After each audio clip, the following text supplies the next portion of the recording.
Assalamualaikum warahmatullahi wabarakatuh. Perkenalkan, nama saya Emi Oktaviani, Fakultas Ilmu Komunikasi Universitas Teknologi Sumbawa. Pada pertemuan kali ini, saya akan membahas tentang press freedom, sejarah kebebasan pers, aturan, serta dampak dari kebebasan pers. Demokrasi dapat didefinisikan sebagai kekuasaan di tangan rakyat atau kekuasaan oleh rakyat.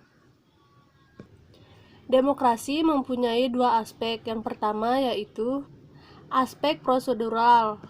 Aspek ini mencoba untuk menjawab bagaimana rakyat bisa memerintah atau ikut mengawasi pemerintahan. Sedangkan aspek kedua yaitu aspek substantif, menyentuh apa saja masalah yang dapat diatur oleh pemerintah. Secara universal, pers diakui memainkan peran penting dalam proses demokrasi. Dalam kaca demokrasi, pers kerap berfungsi sebagai filter komunikasi politik antara elit politik dan rakyat, atau sebaliknya. Jarang sekali pemimpin rakyat berbicara secara langsung kepada rakyatnya. Begitu juga sebaliknya. Pers menjadi wahana penting untuk masyarakat kepada pemerintahan. Situasi kebebasan pers saat ini bedanya seperti langit dan bumi jika dibandingkan dengan situasi Orde Baru. Pers tidak dapat mempublikasikan berita-berita tertentu untuk menghindari pencemaran nama baik dan membuat malu keluarga. Kebebasan pers di Indonesia juga pada era reformasi tercermin dari substansi Undang-Undang Pers. Undang-Undang Nomor 40 Tahun 1999. Dalam undang-undang tersebut hanya ada 3 delik pers yang diatur. Pasal 5 ayat 1, yakni delik pelanggaran agama, norma susila, dan asas praduga tak bersalah. Dalam era reformasi, pers memiliki kedudukan yang terhormat. Institusi ini benar-benar menikmati statusnya sebagai the fourth estate atau pilar kekuasaan keempat. Pers menjadi watchdog dari kekuasaan eksekutif, legislatif, maupun yudikatif. Kecuali itu, pers juga mengawasi roda kehidupan masyarakat secara keseluruhan. Undang-Undang Nomor 40 Tahun 1999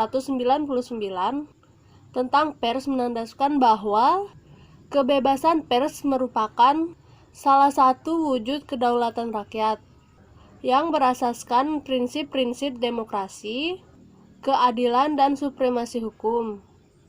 Dengan kedaulatan rakyat atau kepanjangan tangan rakyat yang demikian besar bahkan cenderung kebablasan telah menimbulkan berbagai akses yang merugikan masyarakat maupun pers, antara lain berupa yang pertama, pelanggaran atas prinsip check and balance.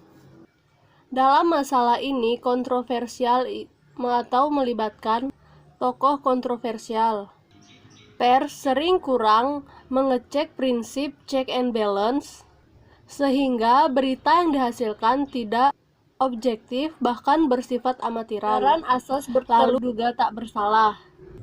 Pencemaran nama baik karena kurang teliti atau tidak melalui pelatihan yang saksama. Wartawan ada kalanya terpelosok dalam perangkap libel atau pencemaran nama baik. Lalu yang ketiga, oleh mindset negatif, memberikan kinerja suatu instansi atau seseorang secara a priori. Didorong oleh mindset negatif yang sudah ada di kepala wartawan yang bersangkutan. Mindset negatif ini mungkin timbul karena pengalaman buruk pers bekerja dengan instansi atau orang dari pemerintahan tersebut. Banyak wartawan yang menyangka bahwa jika mereka mengutip pernyataan yang salah, wartawan tidak bisa disalahkan atau dijerat hukum. Pandangan ini jelas keliru karena jika isi kutipan jelas menghina pihak ketiga, maka pers dapat dituntut ke pengadilan dan dihukum ganti rugi kepada pihak yang bersangkutan atau pihak ketiga. Harus ditegakkan juga kepada pers.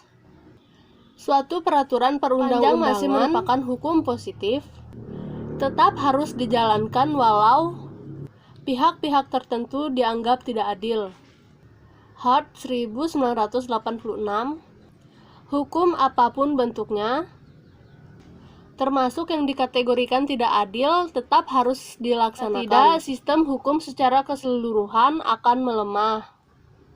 Dengan demikian, kalangan pers tidak mempunyai alasan untuk tidak tunduk pada peraturan-peraturan perundang-undangan apapun yang di dalamnya terdapat ketentuan-ketentuan restriksi atas kebebasan pers, sepanjang peraturan perundangan itu pun masih berlaku. Sekian penjelasan dari saya tentang sejarah, aturan, dan dampak dari kebebasan pers. Wassalamualaikum warahmatullahi wabarakatuh.